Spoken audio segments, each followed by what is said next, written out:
50 years ago, North Vietnamese tanks rolled into Saigon, bringing down the US-supported regime in the south and ending more than 2 decades of war.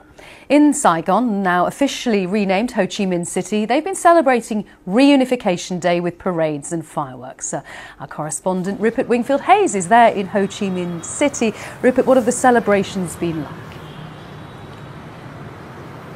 Well, if you'd joined me here 2 or 3 hours ago, Karen, I tell you, I was surrounded by literally, I'm not exaggerating, a sea of people. Hundreds of thousands of people came out this morning to celebrate this day. It was also a sea of red, the colour of Vietnam's national flag with the single yellow star. People came out to watch the fly past, to try and get to see the parade. Most got nowhere near it, but they were soaking up the atmosphere. Asking people here what this day means to them. Is it about the victory of the North over the South? Is it the victory of communism over capitalism? Is it about the defeat of America? They actually shake their heads. They say no. What this is about ending 100 years or more than 100 years of foreign domination and division of their country and regaining their independence and national sovereignty. This country once defeated the greatest military power on earth. Today they are celebrating that victory. Watching over them, the father of the revolution, Ho Chi Minh. Here too, their fraternal allies from China. The first North Vietnamese troops entered the city. It was a moment of humiliation for America and its allies as North Vietnamese troops entered the presidential compound. When North Vietnamese tanks smashed through those gates behind me here on April the 30th, 1975, it brought to an end the South Vietnamese regime and the country of South Vietnam. It ended 20 years of incredibly brutal conflict between the North and the South that had taken anywhere between 2 and 3 million lives. 75-year-old Lê Thanh Gien shows me a picture of his comrades who survived.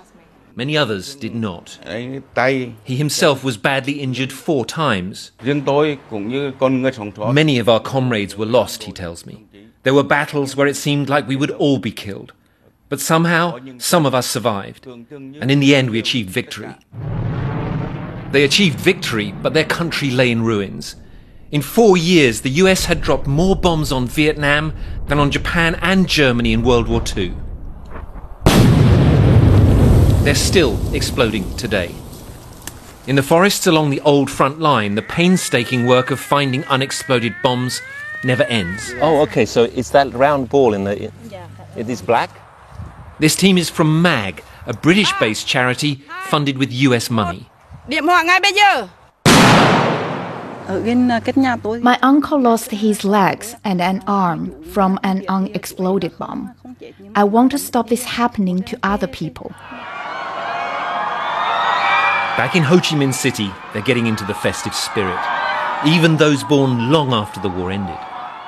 This is the day that we reunite together. The South and the North, we reunite together and become a country. What do you know about the war? I really basically know nothing about the war, but my grandparents, they are fighting in the war, and now we can look at the sky and see the plane and not scared at all. Vietnam is a young country. 70% of its people were born after 1975. They have no memory of the war. What they do know is their country was once divided and occupied and now is united and independent. That is something to celebrate. Now, relations between Vietnam and America have improved dramatically in the last decade or so, and trade with America is incredibly important for this young country, which has export-oriented industries. They have been very shocked in the last month when President Trump announced his tariff table at the beginning of April. Vietnam was slapped with 46% tariffs on exports to the United States. That has been temporarily suspended, but there is a fear here now they are being dragged back into another struggle between China and the United States, this time over trade and who will dominate the world economy in the future.